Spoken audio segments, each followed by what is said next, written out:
വിവാഹ നിശ്ചയം കഴിഞ്ഞ ശേഷമാണ് ജാസ്മിൻ ഷോയിൽ പങ്കെടുക്കാനായി പോയത്. എന്നാൽ ഹൗസിലെത്തി ഗബ്രിയെ പരിചയപ്പെട്ട ശേഷം വിവാഹ നിശ്ചയം കഴിഞ്ഞതിനെക്കുറിച്ച് വരെ ജാസ്മിൻ മറന്നു. അവതാരകൻ മോഹൻലാൽ ഒരിക്കൽ ഗബ്രിയുമായുള്ള ബന്ധത്തെക്കുറിച്ച് ചോദിച്ചപ്പോൾ പ്രണയത്തിലേക്ക് അത് എത്താതെ പിടിച്ചു വെച്ചിരിക്കുന്നതെന്നാണ് ജാസ്മിൻ പറഞ്ഞത്. അതുകൂടി കേട്ടതോടെ ജാസ്മിനുമായി വിവാഹം ഉറപ്പിച്ചിരുന്ന അഫ്സൽ അതിൽ നിന്നും പിന്മാറി. എനിക്ക് അവളുടെ അടുത്ത് കുറ്റബോധമോ റിവെഞ്ചോ അല്ലെങ്കിൽ എൻ്റെ അടുത്ത് ഇങ്ങനെ ചെയ്താൽ ഞാൻ അതിനുള്ള അനുഭവിച്ച് കഴിഞ്ഞു.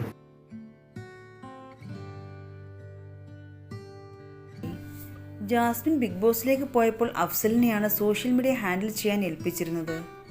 തിരികെ വന്ന ശേഷം പോലീസ് വഴി ബന്ധപ്പെട്ടാണ് അഫ്സലിൻ്റെ കയ്യിൽ നിന്നും സോഷ്യൽ മീഡിയ അക്കൗണ്ടുകൾ ജാസ്മിൻ തിരികെ വാങ്ങിയത്.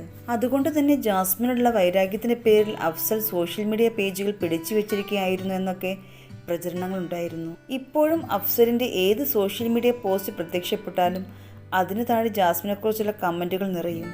ഇപ്പോഴിതാ ഇനി മുതൽ ആ വിഷയം ആരും തൻ്റെ സോഷ്യൽ മീഡിയ പേജിലെ കമൻറ്റ് ബോക്സിൽ ചർച്ച ചെയ്യരുതെന്ന് പറയുകയാണ് അഫ്സൽ.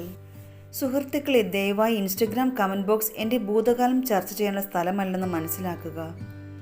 രണ്ടുപേർക്കും വ്യത്യസ്ത ജീവിതങ്ങളുണ്ട്, രണ്ടുപേർക്കും ഭാവി ജീവിതമുണ്ട്. ആ അധ്യായം കഴിഞ്ഞു. ആരാണ് ശരി ആരാണ് തെറ്റ് എന്നതിനെക്കുറിച്ച് വീണ്ടും വീണ്ടും ഒരേ ചർച്ച വേണ്ട. ഞാൻ തെറ്റാണെങ്കിൽ ആ കുറ്റം ഞാൻ ഏറ്റെടുക്കുന്നു. പക്ഷേ ഇത് അവസാനിപ്പിക്കേണ്ടതുണ്ട്. നിങ്ങൾ അവളെ പിന്തുണയ്ക്കാൻ ആഗ്രഹിക്കുന്നുവെങ്കിൽ അത് സന്തോഷത്തോടെ ചെയ്യുക. ആ ഷോ അവസാനിച്ചു.